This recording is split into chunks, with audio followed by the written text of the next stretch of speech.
Hello, guys. My name is Dharmendra Panchwani, and we were doing financial statements of companies for class 12th.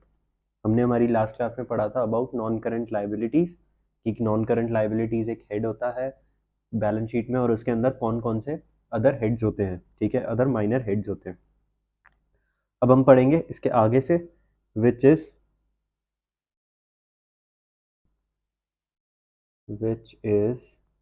Current liabilities which is current liabilities liabilities ठीक है। अब लिख लेते हैं एक बार current liabilities में क्या क्या होता है। सबसे पहला आता है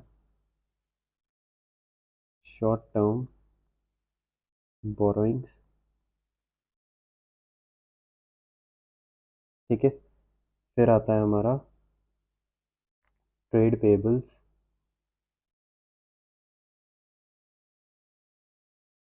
ठीक है।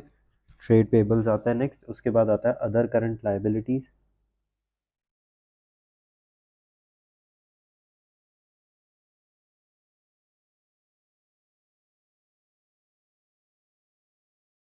ऑलराइट।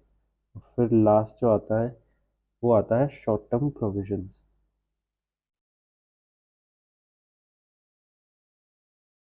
प्रोविजंस, ठीक है। तो ये चार चीजें आती है। अब आओ इन चारों के बारे में हम पढ़ते हैं, ठीक है। आ जाओ,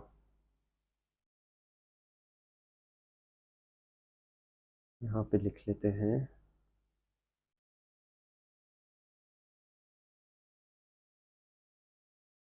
करंट लायबिलिटीज, ठीक है। Current liabilities. अब देखो करंट लायबिलिटी में क्या क्या चीज़ हम क्लासिफाई कर सकते हैं, यानी हम डिफाइन क्या कर सकते हैं करंट लायबिलिटीज को, किस तरीके से हम डिफाइन कर सकते हैं। सो इसमें वो सारी लायबिलिटीज आ जाएंगी, liabilities expected to be settled within companies operating cycle, ठीक है। अब आप बोलोगे इसका मतलब, आप बोलोगे इसका क्या मतलब हुआ सर। देखो जनरली तो हम वो चीज़ें बोलते हैं कि जैसे कि करंट लाइबिलिटीज में वो सारी चीज़ें आती है जो 12 मंथ्स के अंदर अंदर होती है, जो 12 मंथ्स के अंदर अंदर होती है, ठीक है। बट कंपनीज के केस में थोड़ा सा डिफरेंट होता है। क्या होता है कि जो ऑपरेटिंग साइकिल होता है, अब मैं आपको समझाने वाला हूँ ऑपरेटिंग साइकिल क्या होता है, ठीक है, मैं आपको समझाऊंगा। बट हाँ, जो ऑपरेटिंग साइकिल होता है उस साइकिल के दौरान अगर आपकी लाइबिलिटी सेटल हो जाती है, आपकी लाइबिलिटी क्रिएट होती है और आपकी लाइबिलिटी सेटल हो जाती है उस ऑपरेटिंग साइकिल के दौरान, इसका मतलब वो क्या है, करंट लाइबिलिटीज है। और मान लो वो जो लाइबिलिटी है वो आपकी अराइज हुई और वो उस ऑपरेटिंग साइकिल के दौरान नहीं सेटल हुई, तो यानी कि वो क्या है, मतलब उसके दौरान नहीं सेटल होगी यानी उसके बाद सेटल होगी। उसके बाद अगर सेटल होगी तो इसका मतलब क्या हुआ, इसका मतलब ये हुआ कि वो क्या है, नॉन करंट लाइबिलिटी है, ठीक है। अब मैं आपको बताता हूँ। एक तो ये होता है और एक आप जनरल कंसेप्ट में लिख लो अगर आपको ऑपरेटिंग साइकिल का नहीं आइडिया है किसी क्वेश्चन में तो देखो। और it is due to be settled within 12 months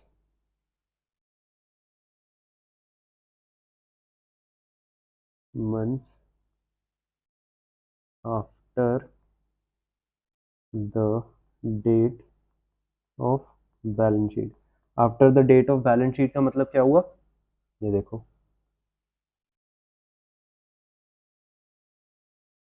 balance sheet कौन सी डेट को बनती है, 31 मार्च को बनती है ना। मान लो हमने यहाँ पे बैलेंस शीट बनाई 31 मार्च 1, ठीक है, ठीक है। And we have a liability, इस पॉइंट पे हमारे पास क्या है, liability expected to be settled on 18, ठीक है। यानी कि यहाँ पे हमने पीरियड, बैलेंस शीट का पीरियड कौन सा होगा, बैलेंस शीट का पीरियड होगा 1400, I mean 14x0 to 31 March x1, ये होगा पीरियड, ठीक है। और ये जो लास्ट पीरियड है यानी रिपोर्टिंग पीरियड है, यानी कि जो लास्ट डेट है जब हम बैलेंस शीट बनाते हैं, उस पॉइंट पे खड़े होकर अगर मैं देख रहा हूँ कि मेरी कोई लाइबिलिटी आने वाले 12 महीनों के अंदर पे हो जाएगी, तो वो क्या है, करंट लाइबिलिटी है। मैं यहाँ पे खड़े होकर देख रहा हूँ 31 मार्च 1 पे खड़े होकर देख रहा हूँ कि मेरी एक लायबिलिटी है जो आने वाले 12 महीनों में सेटल हो जाएगी। तो इसका क्या मतलब हुआ, इसका ये मतलब हुआ कि वो क्या है, मेरी करंट लायबिलिटी है, ठीक है, करंट लायबिलिटी। और अगर मान लो मैंने यहाँ लगा दिया और इधर लिख दिया, ये हो जाएगी मेरी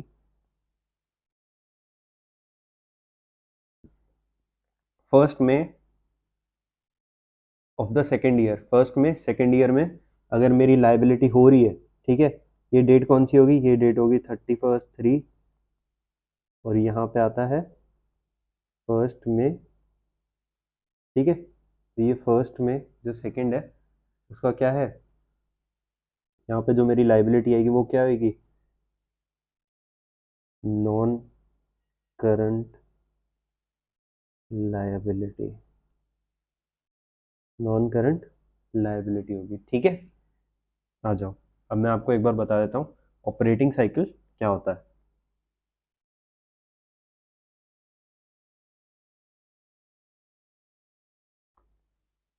हमने पॉइंट नंबर 1 में यूज़ किया था ना ऑपरेटिंग साइकिल का, ये देखो मैंने यहाँ पे लिखा था ऑपरेटिंग साइकिल, मैं इसका एरो मार देता हूँ। आ जाओ, ऑपरेटिंग साइकिल के बारे में मैं आपको बताता हूँ, बहुत सिंपल है। देखो, सबसे पहले आपके पास होता है कैश, आपके पास बैंक में पैसा पड़ा होता है ना, कैश और बैंक में पैसा पड़ा होता है। आप उससे क्या खरीदते हो, आप उससे रॉ मटेरियल खरीदते हो, ठीक है, इन्वेंट्री ऑफ रॉ मटेरियल, ठीक है। मान लो वो इन्वेंट्री, मान लो वो इन्वेंट्री को आप यूज करने से पहले कब तक हेल्ड करते हो, 4 महीने तक, है ना। आपने क्या किया, यूज करने से पहले उस इन्वेंट्री को कितना हेल्ड किया, 4 मंथ्स तक,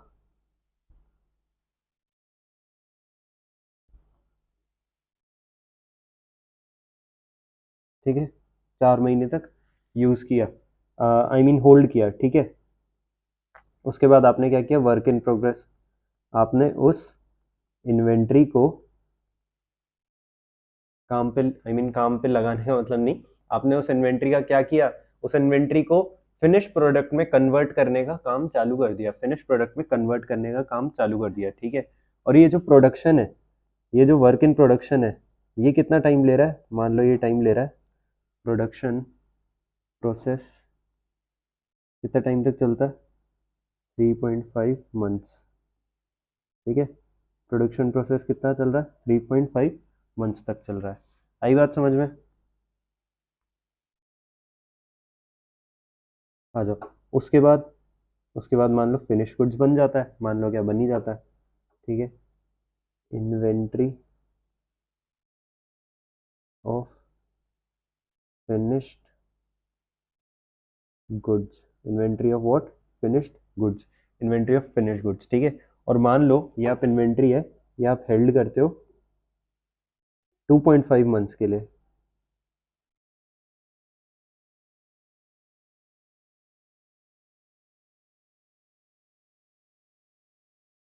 ठीक है, 2.5 मंथ्स के लिए।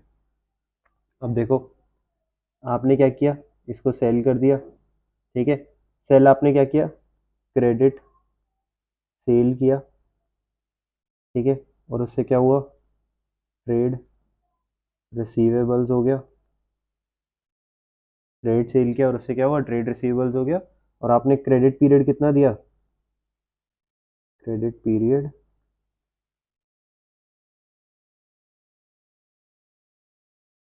3 मंथ्स, क्रेडिट पीरियड कितना दिया, 3 मंथ्स दिया, ठीक है।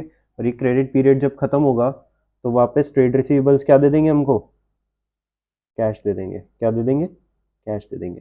तो अब ये होता है पूरा ऑपरेटिंग साइकिल, ये होता है पूरा ऑपरेटिंग साइकिल। और ऑपरेटिंग साइकिल का पीरियड फिर कितना हुआ, कितने टाइम तक एक ऑपरेटिंग साइकिल कंप्लीट होता है, देखो हिसाब लगा लेते हैं।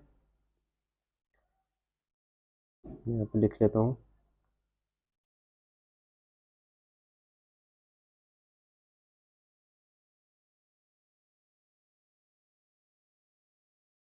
ऑपरेटिंग साइकिल पीरियड कितना हो गया, 4 मंथ्स हमको रॉ मटेरियल हेल्ड करने में लग रहे हैं, उसके बाद 3.5 मंथ्स हमें प्रोडक्शन में लग रहे हैं, 2.5 मंथ्स के लिए हम फिनिश गुड्स को हेल्ड करते हैं, और 3 मंथ्स के लिए हम ट्रेड रिसीवेबल्स को भी हेल्ड करते हैं, ठीक है। कितना हो गया ये हो गया 4 और 3.5 और 2.5 हो गया 6, एंड ये हो गया 13 मंथ्स, ठीक है। ये हो गया 13 मंथ्स। अब देखो, कोई भी लाइबिलिटी, कोई भी लाइबिलिटी अगर 13 मंथ्स के अंदर, अगर 13 मंथ्स के अंदर अंदर पे ऑफ हो रही है, ठीक है, अगर 13 मंथ्स के अंदर अंदर पे ऑफ हो रही है, तो वो क्या हो जाएगी, हमारी करंट लाइबिलिटी हो जाएगी। क्या हो जाएगी, करंट लाइबिलिटी हो जाएगी। अगर वो 13 मंथ से ज़्यादा टाइम के बाद पे ऑफ हो रही है तो वो क्या होगी, मेरी नॉन करंट लाइबिलिटी हो जाएगी। It is as simple as this, ठीक है। सो हमने करंट लाइबिलिटी और ऑपरेटिंग साइकिल के बारे में पढ़ा थोड़ा। आ जाओ नेक्स्ट हम पढ़ते हैं अबाउट, पहला पहला क्या था, शॉर्ट टर्म बोरिंग्स। हाँ,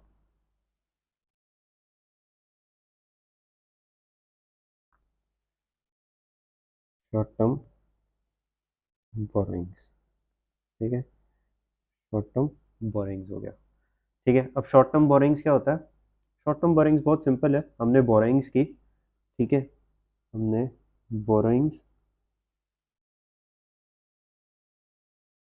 which are due for payment within 12 months from the start of borrowings, ठीक है। ऐसी बोरिंग्स जिनका हमें रीपेमेंट करना है with in 12 months from the start of what, borings, ठीक है। आ जाओ, इसमें क्या क्या हम एग्जांपल लिख सकते हैं, ये देखो, loans repayable on demand, loans repayable on demand, ठीक है। ऐसे लोन्स जो हम डिमांड पे करेंगे, डिमांड का मतलब, मान लो कि मैंने किसी को लोन दिया है, ठीक है, और मैंने किसी को लोन दिया है और मैंने उसको बोला कि जब मैं मांगू तब तो मुझे लोन रीपे कर देना, और सामने वाले को लग रहा है कि मैं एक दो 12 महीने के अंदर अंदर उससे पैसे मांग लूंगा, तो उसके लिए क्या हो जाएगा, वो शॉर्ट टर्म बोरिंग्स हो जाएगा, ठीक है। फिर आता है बैंक ओवरड्राफ्ट,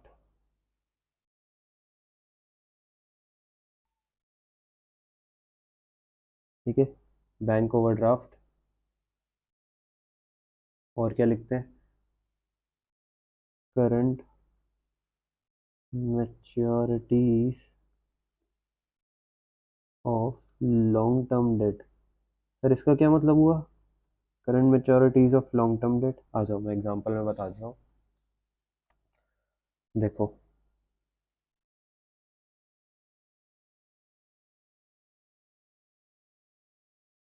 ठीक है, ये देखो, ये हुई मान लो 21, ठीक है। मैंने क्या किया यहाँ पे, लोन टेकन, ठीक है, लोन टेकन। यहाँ पे क्या डेट आ गई, यहाँ पे आ गई 31/3/22। यहाँ पे मैंने क्या बनाया, बैलेंस शीट बनाया, ठीक है। लोन किस में दिखाएंगे, ये मैंने लोन लिया है मान लो 3 इयर्स, ठीक है। यहाँ पे मैं लोन दिखाऊंगा कितना, long term borrowings, long term borrowings दिखाऊंगा ना, क्यों, क्योंकि मैंने 3 साल के लिए लोन लिया है। और अभी कितने महीने हुए हैं, ये हुए हैं सर, अगस्त सितंबर अक्टूबर नवंबर दिसंबर जनवरी फरवरी मार्च, ये हुए हैं अभी 9 मंथ्स हुए हैं, ठीक है। कितने हुए हैं, 9 मंथ्स हुए हैं, 9 ही हुए हैं ना, एक सेकेंड। अगस्त, सितंबर, अक्टूबर, नवंबर, दिसंबर, जनवरी, फरवरी, मार्च, 8 मंथ्स हुए, सॉरी 8 मंथ्स हुए हैं, ठीक है। अभी 8 मंथ्स ही हुए हैं, यानी अभी लोन में कितना टाइम बाकी है, मुझे मेरी लाइबिलिटी डिस्पोज करने के लिए कितना टाइम बाकी है, 2 years and 4 months अभी बाकी है, ठीक है। आ जाओ नेक्स्ट ईयर पे आ जाओ, यहाँ था 31/3/23, ये मैंने बैलेंस शीट बनाई, ठीक है। अब मेरा लोन है वो क्या दिखेगा, लॉन्ग टर्म बोरिंग दिखेगा, क्यों, क्योंकि यहाँ पे लिख लेता हूँ 2 years 4 months, मैं एम लिख लेता हूँ लेफ्ट, ठीक है। यहाँ पे 1 year 4 months लेफ्ट, है ना। 31/3/23 में अभी कितना, 31/3/2023 में कितना टाइम बाकी है वहां से, जब हमें लोन रीपे करना है, सर 1 साल और 4 महीने बाकी, यानी 12 महीनों से ज्यादा है, ठीक है। आ जाओ, मैं अब यहाँ आ जाता हूँ, यहीं पे लिख लूँ 31/3/20, नहीं ये देखो ऐसे ही लिख लेता हूँ 31/3/24 लोन है, ठीक है। यहाँ मैंने बैलेंस शीट बनाई, अब बताओ अब कितना टाइम बाकी है, अब बाकी है 4 मंथ्स, 4 मंथ्स लेफ्ट, ठीक है। ये लोन यहाँ पे 3 साल के लिए टेकन हुआ है, यानी हम पे कब करेंगे, रीपे एट अपना, अगस्त से पहले जुलाई आता है ना, हम रीपे करेंगे 31 जुलाई 2024 को, ठीक है। और 31 मार्च, यानी इस पॉइंट पे 31 मार्च से लेके 31 मार्च 2024 से लेके 31 जुलाई 2024 तक कितना टाइम बाकी है, 4 मंथ्स बाकी है। तो जब 4 मंथ्स बाकी है तो हम लोन को कैसे क्लासीफाई करेंगे, एज अ करंट, यानी कि करंट लाइबिलिटीज और short term borrowings, short term borrowings, है ना। ये देखो, ठीक है, शॉर्ट टर्म बोरोइंग्स। और यहाँ पे क्या आ गया, यहाँ पे आ गया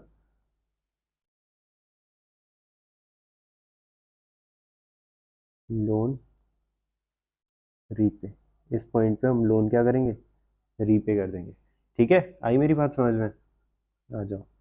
और मैं थोड़े एग्जांपल्स आपको बता देता हूँ, ठीक है।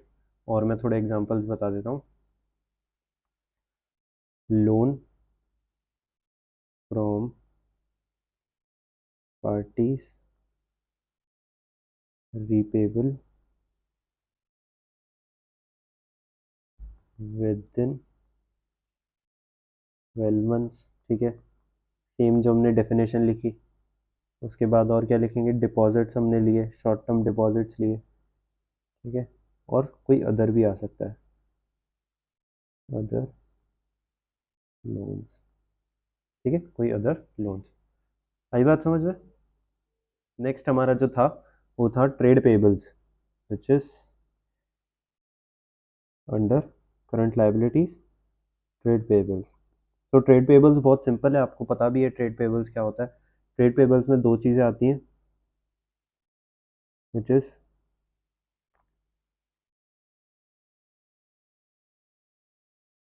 सन्ड्री क्रेडिटर्स, क्रेडिटर्स आपको पता है क्या होता है, ठीक है, मुझे समझाने की ज़रूरत नहीं है। और एक और चीज़ आती है विच इज़ बिल्स पेबल, वो भी आपको पता है कि क्या होते हैं, बिल्स पेबल्स, ठीक है। आ जाओ नेक्स्ट करते हैं फटाफट, other current liabilities, other current what liabilities, ठीक है। अदर करंट लायबिलिटीज में क्या आता है, ऐसी करंट लायबिलिटीज आती हैं जो ऊपर किसी भी हेड में क्लासिफाई नहीं होती, और हम जैसे कि क्या क्या लिख सकते हैं, मान लो इंटरेस्ट अक्रू हो गया, बट अभी तक हमने पे नहीं किया, बट नॉट पेड। ठीक है, इंटरेस्ट अक्रू हो गया बट हमने अभी तक क्या नहीं किया, पे नहीं किया। ठीक है, और और क्या होता है, इनकम रिसीव हो गई जो हमें एडवांस में, कोई भी चीज़ हमें एडवांस में मिलती है तो वो क्या करती है, एक लाइबिलिटी क्रिएट कर देती है हम पे। ठीक है, हमें हम पे क्या कर देगी, लाइबिलिटी क्रिएट कर देगी। ठीक है, और अनपेड डिविडेंड्स, हमें डिविडेंड पे करने हैं या हमने अनाउंस कर दिए कि हम डिविडेंड पे करेंगे बट अब तक डिविडेंड पे नहीं किए। ठीक है, हम अभी तक डिविडेंड पे नहीं किए। और excess application money received on received on share application and eligible for refund. यानी कि शेयर इशू करते टाइम जो एप्लीकेशन पे हमें एक्स्ट्रा पैसा मिल गया है एक्स्ट्रा लोगों के द्वारा एप्लीकेशन का, वो हमने क्या किया, हमने उनको बोला कि हम आपको रिफंड कर देंगे बट हमने अब तक रिफंड नहीं किया, तो क्या है हमारे हाथ में लाइबिलिटी है कि हमें वो पैसा रिफंड करना है। ठीक है, उसके बाद अनपेड डिपॉजिट्स, यानी हमें डिपॉजिट्स अभी जो हमने पे नहीं किए वो, एंड उनके ऊपर इंटरेस्ट।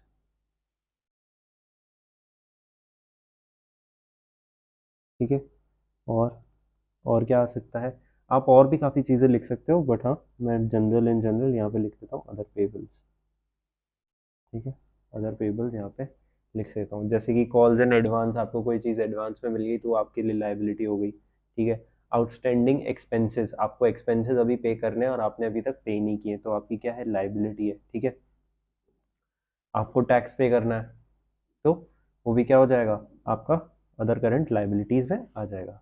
अब हम आते हैं हमारे नेक्स्ट चीज पे, under current liabilities which is short term provisions. ठीक है, शॉर्ट टर्म प्रोविजंस क्या होते हैं, ऐसे प्रोविजंस जो साल भर के यानी 12 मंथ्स के पीरियड के लिए बनाए जाते हैं। ठीक है, आ जाओ, क्या लिखूंगा मैं इसके लिए, प्रोविजंस प्रोविजंस मेड या फिर अगेंस्ट विच लाइबिलिटी, प्रोविजंस किसके अगेंस्ट बना है, लाइबिलिटी के अगेंस्ट है ना, is likely to arise within 12 months, within what, 12 months. ठीक है, कब से, from the date of balance sheet, from the date of balance sheet, जो ऊपर मैंने बताया था आपको बैलेंस शीट के डेट के बाद ये 12 महीनों में अगर कोई ऐसा प्रोविजन है जिसकी लाइबिलिटी खत्म हो जाएगी तो वो क्या आएगा, शॉर्ट टर्म प्रोविजन आएगा। Example, provision for doubtful debts, provision for what, doubtful debts. ठीक है, और provision for employ benefit expense. अब सर आप बोलोगे कि एम्प्लॉय बेनिफिट एक्सपेंस तो आपने लॉन्ग टर्म प्रोविजंस में भी बताया था, हाँ बताया था, बट यहाँ पे कौन से आएंगे, यहाँ पे उन एम्प्लॉयज़ का जो बेनिफिट एक्सपेंस है जो 12 महीनों के अंदर, आने वाले 12 महीनों के अंदर रिटायर होने वाले हैं। तो जो रिटायर आने वाले 12 महीनों के अंदर होने वाले हैं तो उनका जो बेनिफिट एक्सपेंस है वो तो मैं अभी दे दूंगा ना, 12 महीने के अंदर ही दे दूंगा, जब वो चीज़ मैं 12 महीने के अंदर ही दे दूंगा तो उसका प्रोविजन क्या हो जाएगा, शॉर्ट टर्म प्रोविजन हो जाएगा। ठीक है, यानी कि for employees retiring with in 12 months. ठीक है, और क्या हम लिख सकते हैं। ठीक है, अदर्स डाल दो इसके अलावा, और भी छोटे मोटे जो प्रोविजन हो वो आप डाल दो, जैसे कि प्रोविजन फॉर टैक्सेशन डाल दो। ये देखो, प्रोविजन फॉर टैक्सेशन, ठीक है, प्रोविजन फॉर टैक्सेशन डाल दो। यहाँ हमारा होता है करंट लाइबिलिटीज़ का भी ख़त्म, ठीक है, यहाँ हमारा होता है करंट लाइबिलिटीज़ का ख़त्म। चार पार्ट हमने जो पढ़े करंट लाइबिलिटीज़ के, which was short term borrowings, trade payables, other current liabilities और short term provisions, other current liabilities और short term provision. And I want to tell you कि यहाँ पे हमारा आधा बैलेंस शीट होता है ख़त्म, ठीक है, यहाँ पे हमारा क्या होता है, आधा बैलेंस शीट होता है ख़त्म। यहाँ हमारा होता है लाइबिलिटीज़ एंड इक्विटी का पोर्शन ख़त्म। नेक्स्ट क्लास से हम क्या करेंगे, नेक्स्ट क्लास से हम देखेंगे एसेट्स के अंदर क्या क्या आता है, ठीक है, एसेट्स के अंदर क्या क्या आता है। Till then, good bye and take care, keep studying hard.